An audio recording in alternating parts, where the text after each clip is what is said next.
Hey guys, it's Sam here again. Today in the shop we have a 2016 Nissan Altima. It's a V6. I was doing an oil change on it the other day when I was horrified to see that what appeared to be the front driver axle practically falling out of the vehicle.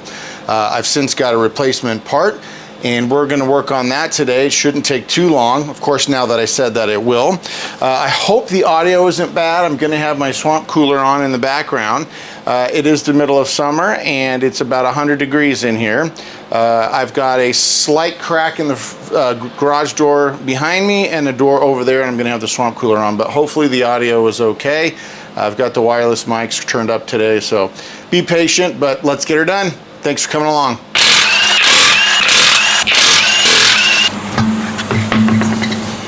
All right, so we got to take out that cotter pin.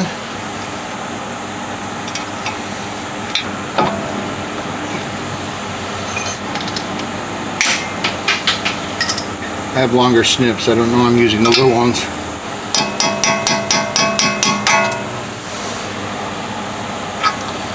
This is a locking washer to go on there. That's a 32. First try. Now, I've told you I'm a big proponent of putting a couple extra bucks and getting impact gun. You can buy the ones out. You can buy ones at Harbor Freight that you plug in for well under $100.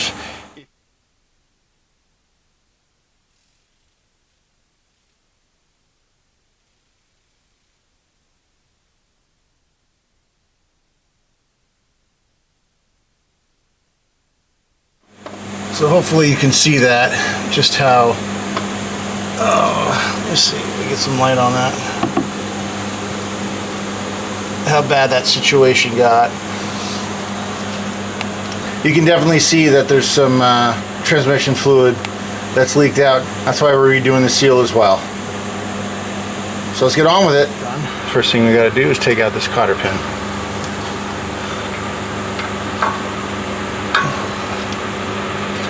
If you're working on a vehicle and you're going to be taking out cotter pins like this, it's good to have spares just laying around, because more likely than not, you're not going to be able to use the same one.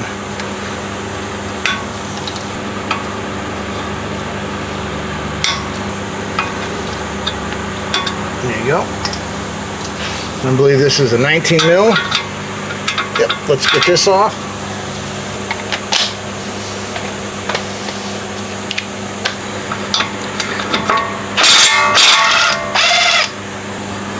Don't lose the washer that came with it. You're going to need that. We're going to put this bolt back on because we need it to protect the threads. We're going to hit this with a hammer to get this ball joint out.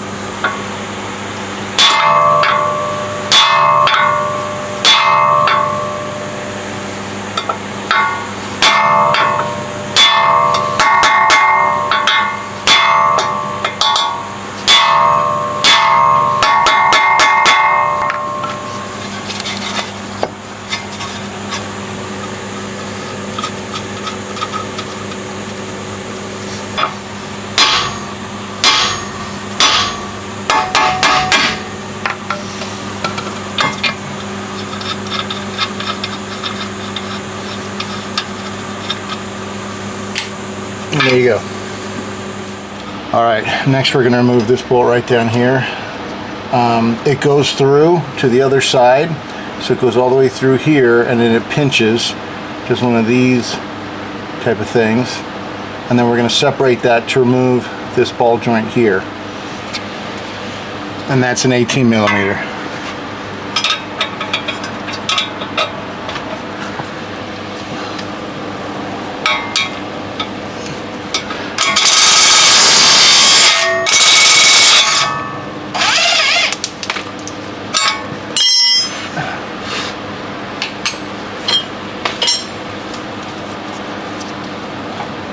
I wish the wheel would stay in the same place, but because we took the tie rod off, there's nothing holding it in place.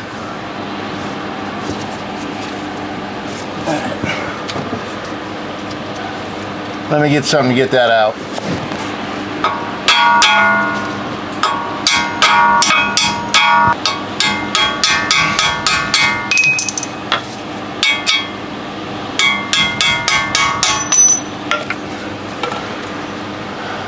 There you go. All right, so what we have to do now is we have to get inside this little crack right here and widen this up to get this ball joint out. And if anybody's keeping score, it's still 100 degrees. Good times, that's what we call it here in Arizona. All right, I gotta figure out how to get in here without blocking your guys' view.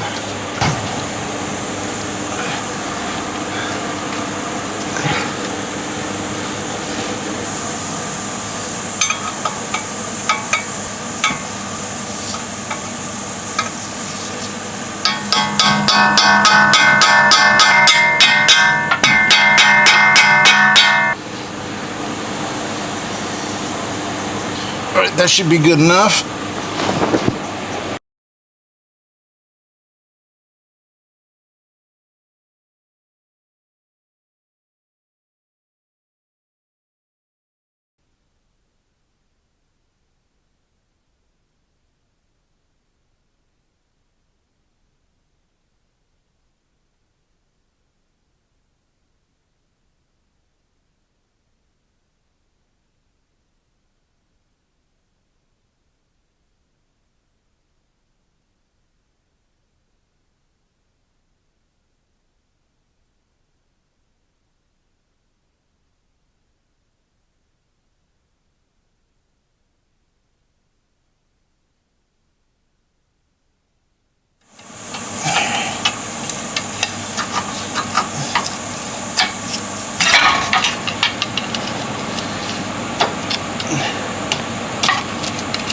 So here's the back, I don't know if you can see this, here's the back of the axle, right?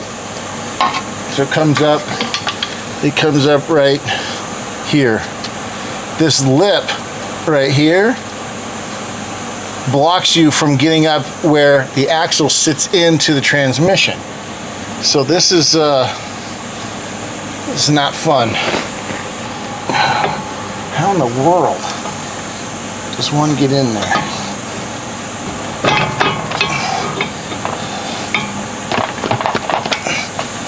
Okay, I gotta figure something out. I mean, it's literally popped out right over here. All right, guys, so here's what we're looking at. There's no access from behind the axle because of, oh, that's nice. Put the light right in the way. Can you see? Okay, let's try that. There's no axle, or there's no access because of the way this transmission comes down. It flares out, so it's covering the whole bottom edge of the axle here. So you can't get to it from behind. You can't get to it from underneath because the gap right here in the frame hits this lip, which prevents you from going to the back. So I was going to try to see if I could come in from the passenger side and hit it out this way, but again, you can't get access to it. And so there's really one of two things left. There's a specialty tool that has like a U-shaped hook that you put in the back of this thing, and then you grab it, and it's a puller, it's a weighted puller, which I may have to order, and the other option is to just try to fight it out. So we're just gonna try to fight it out real quick. Let's just see what that brings us, and we'll go from there.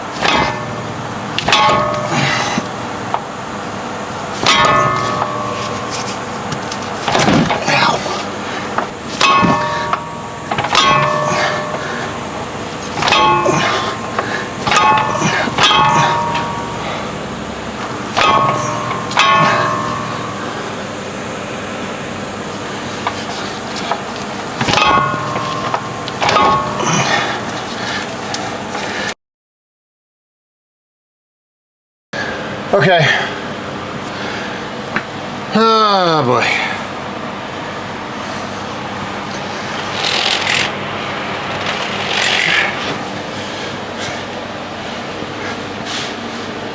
Okay. So, make sure you guys aren't crooked here.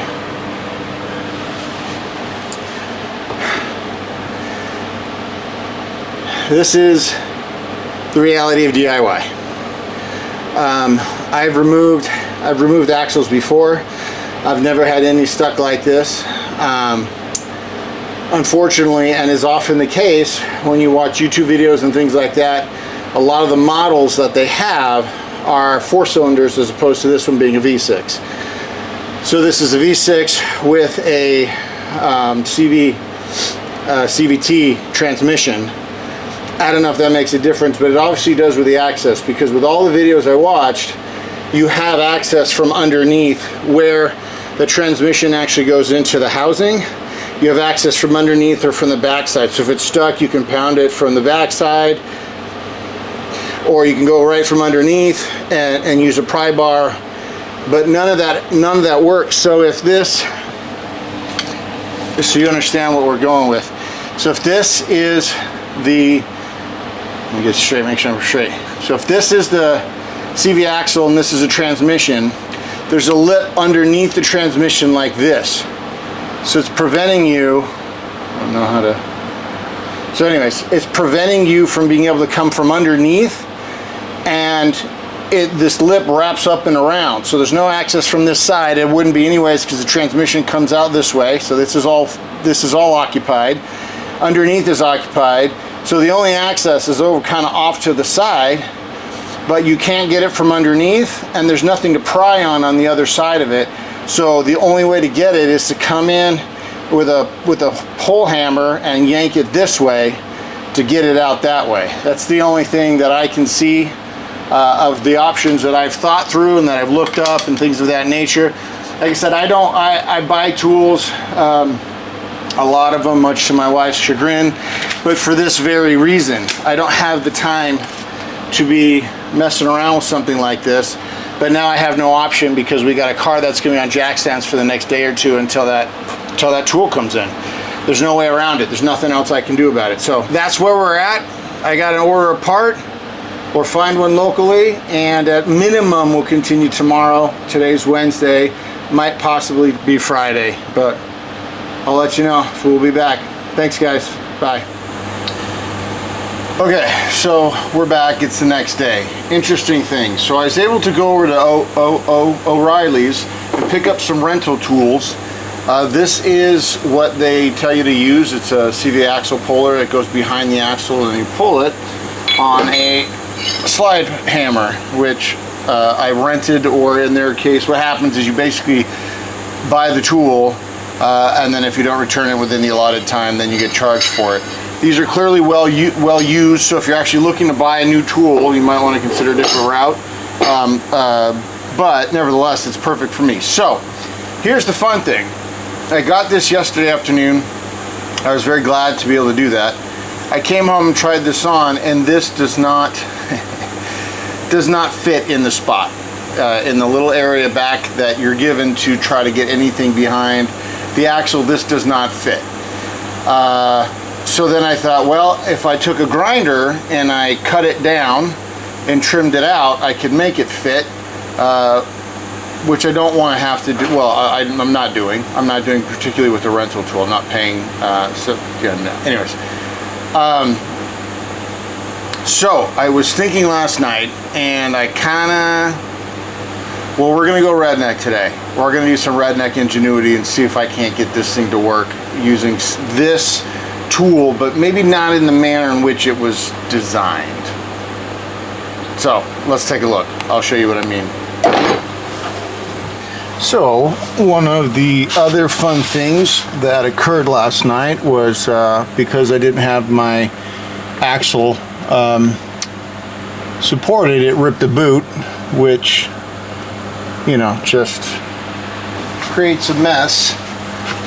More than anything, and sorry about that, more than anything, I hope it doesn't fling axle grease at us when we're trying to get this cleaned up. Anyways, so here's my thought. We'll see how this goes. I may have to move you guys because there's just no room back here, but here's the tool that we talked about, right? So this is where it's supposed to go. It's supposed to slip right behind the axle right there. But like I said, there's no room because, you know, that's how we do things around here. There is no room at the end for the axle tool. So what I thought was, what I really need is just a method to connect the axle to this tool and the slide hammer at the same time. So how might I do that? And well, I'll show you what I came up with.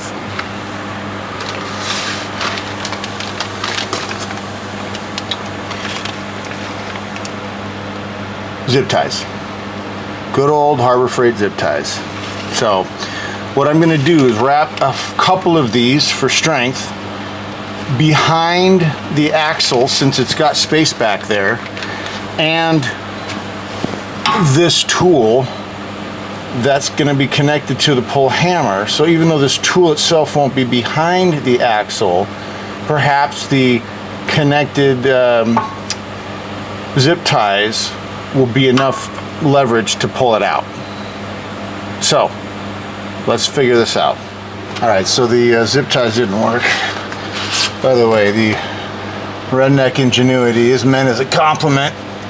If any of you aren't from the States, you can YouTube redneck ingenuity and you'll see what I mean. I think it's meant to be derogatory, but these guys can take, you know, crate wood and old bathtub and a lighter and make a rocket ship that works. So they're genius. All right, so what I'm doing now is just straight rage.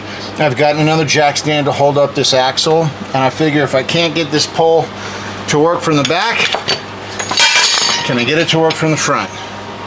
So let's try this, see how it goes.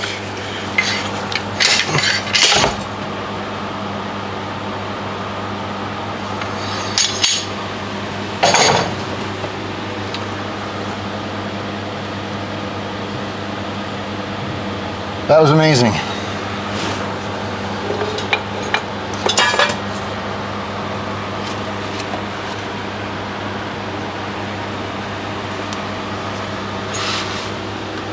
All right, a couple of things. Normally, I would say to make sure you put a bucket or something underneath the vehicle, because when you pull an axle, theoretically transmission oil should come out.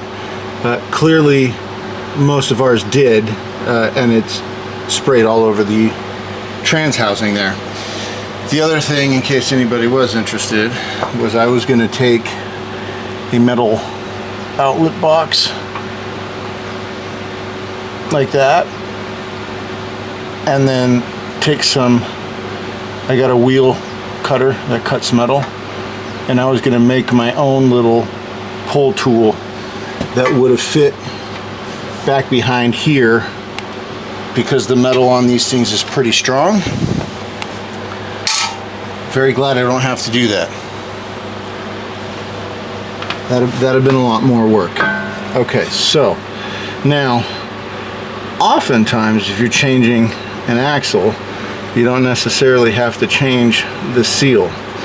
In my case, because of the catastrophic way in which I discovered this needed to be done in the first place, I'm not taking any chances, and it looks pretty torn up. So you can see, anyways, so that's what I'm doing. To get the seal out, in theory, to start, is I'm just using a seal puller. This is just a couple of dollars online at Amazon, and that was easy. All right, I don't know where the camera cut out. It overheated, so I'm just gonna go through this again. This is the part number 38342 3WXOC. Just a reminder, this is for a 2016 V6 Nissan Altima, the driver's side.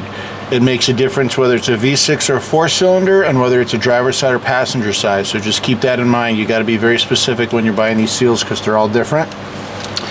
If anybody's keeping track at home, it's a comfortable 100 degrees in here today. Yeah, good times.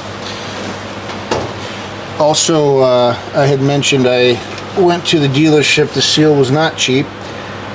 However, I have purchased seals from the Amazon before and I got literally right to this point, and only to find out that the seal was the wrong size. So I didn't want to take a chance of that happening, because I just don't have time to muck around, if you will. So I'm trying to clean the mating surfaces here of the seal and the trans housing as best as I can. I am not spraying brake clean in there, because I do not want that intermingling with transmission fluid and everything else that's going on. So there you go. Now what I am going to do, stand by. So what I was going to do is put a little grease on there, but it comes pre-greased. So that's very, very convenient. So it already has a little bit of grease inside, which is nice. So let's see if we can get that in.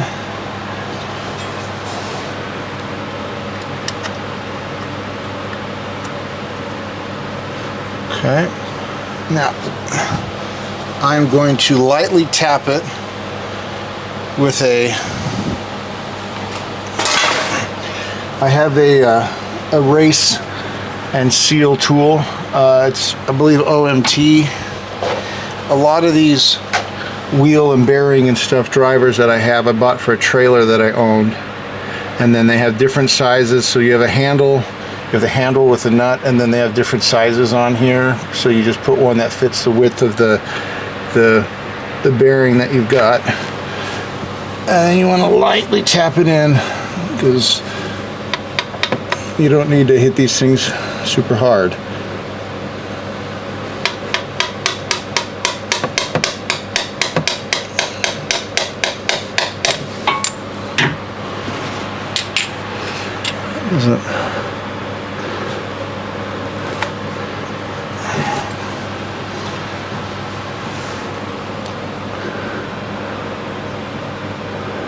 Okay, it feels like it's seated. We're going to give 1 or 2 love taps. I hope this doesn't mess up the view.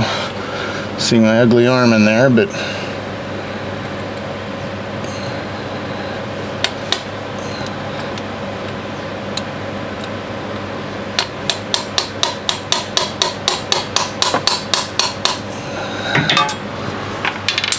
okay.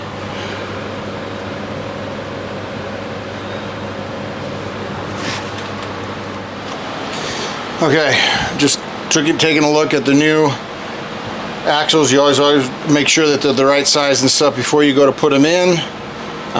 Make sure that they have all the pieces and everything is lined up the way they need to be. And these look good. This one's the old one's a little bit longer, but that's because it's stretched out a little bit from this whole mechanism here. But they look good, ready to go. Let's get it on.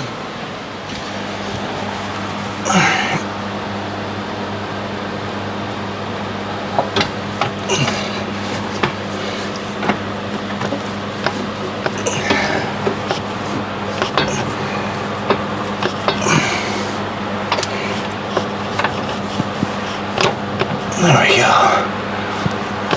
All right. I'm just going to give it a couple of love taps.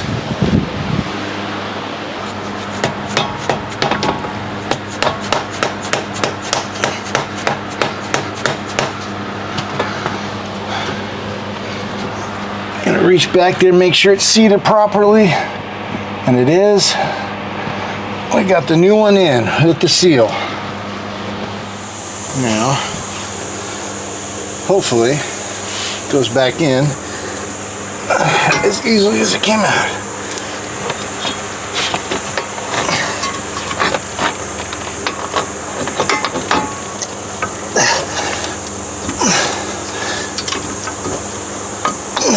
Come on.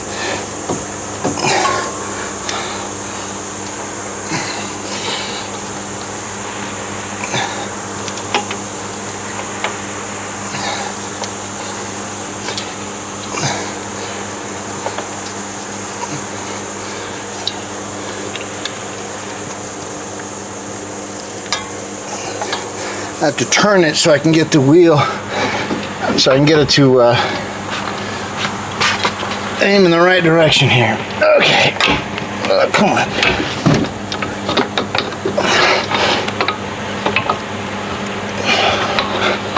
Why does it keep turning on me? Come on, there we go.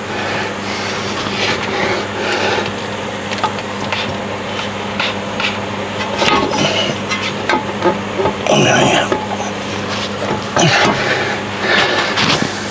And I'm sure my leg covered up all of that, so that's fantastic.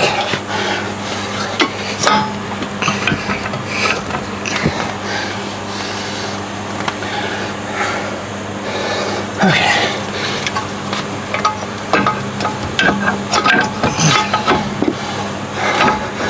All right.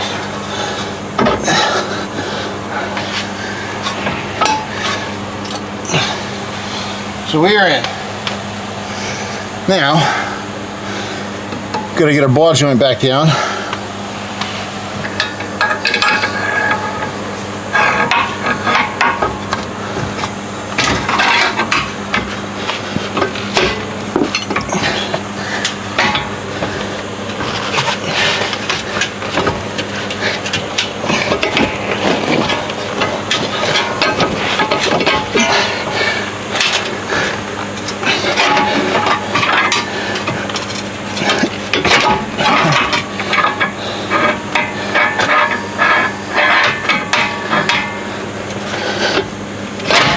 Come on.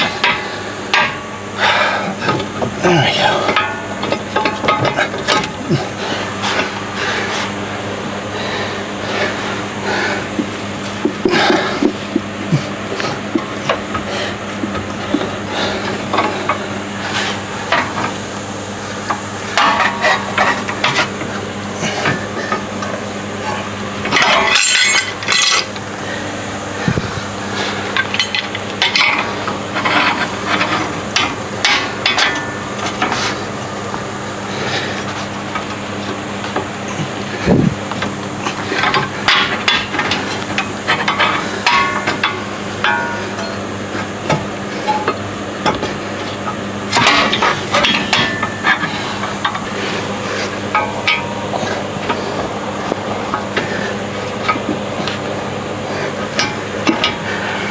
You know what the problem is?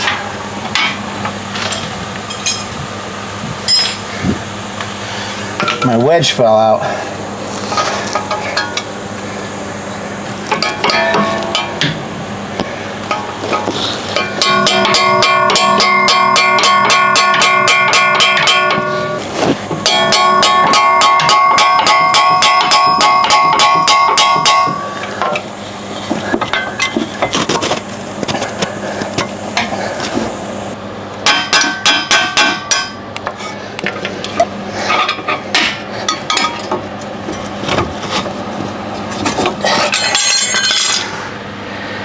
There we go. It was the wedge, folks. It was the wedge. So, make sure you have your wedge in there or that ball joint is not going back in. All right. Good enough for who it's for. All right. We'll put back in our nut.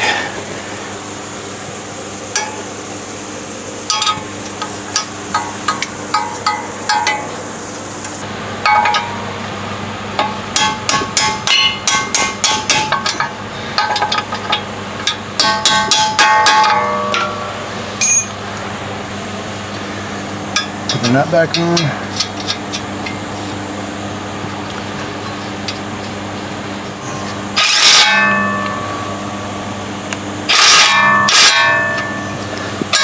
All right.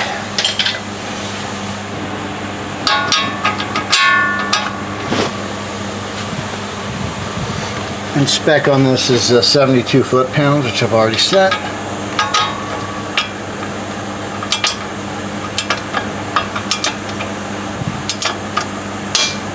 There you go. I'm gonna put our tie rod back in.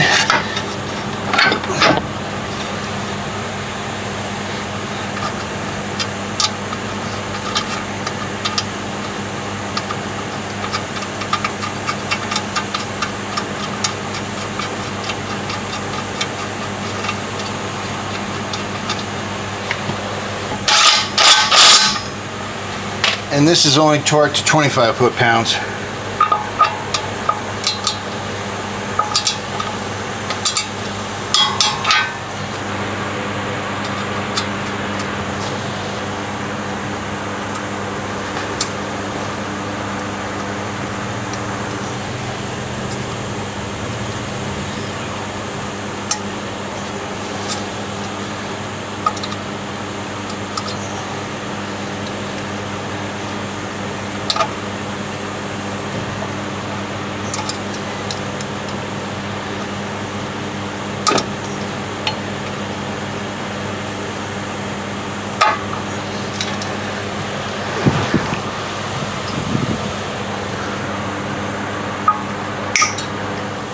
And one of the best parts,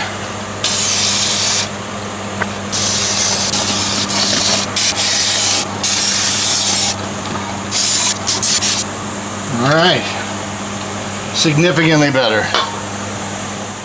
Got a new castle nut.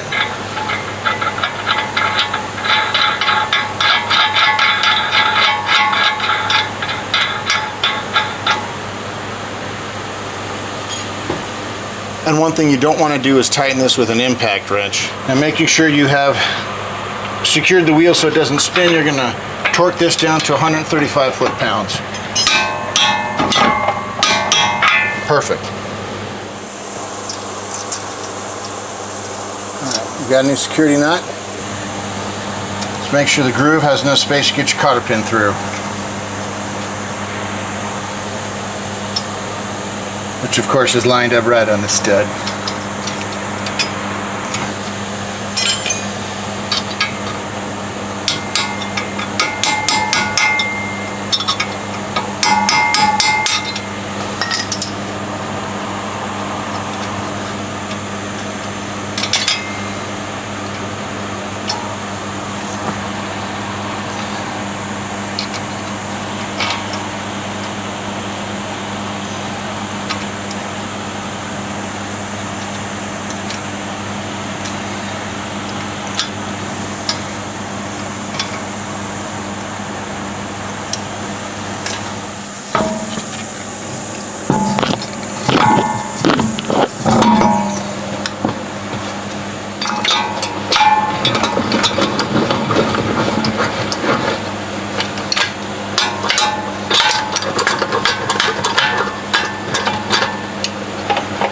It's called a speed wrench if anyone's asking. I think you can see why.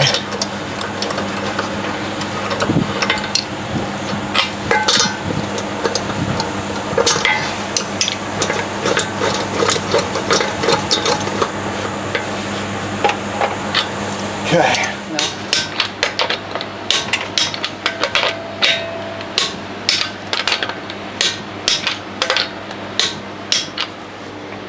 All right, guys, we did it. Another project in the books. This one was a little bit, actually not too bad. This is the difference between DIY and pro. So little things like the leverage when I was trying to get the ball joint out, I had the hook up too high up the arm. So as soon as I lowered it, it became a lot easier. Putting it back in, the wedge had fallen out, so it was too tight of a space for it to go into. Put the wedge back in, it slid back in. There's little things like that that are going to come up, but you work through them and you learn, and the next time you're going to have that knowledge already. Obviously with the axle coming out, the tricky part of the axle coming out, that ended up to be pretty easy. I just moved the tool down the axle and pulled it out from the middle of the axle, which turned out to be very, very simple. So I just have limited time during the day. I only have a couple hours a day to work on stuff, so that's why sometimes I have to go into the next day. But overall, there wasn't a lot of time that we spent on this. It was pretty straightforward, I think. So anyways, keep up the great work. You can do it. If I can do it, you can do it. Really appreciate you watching. If you were entertained or like it at all, please subscribe and give a like. Maybe let somebody else know. Try to grow my little channel. Again, thanks for watching. We'll see you on the next project.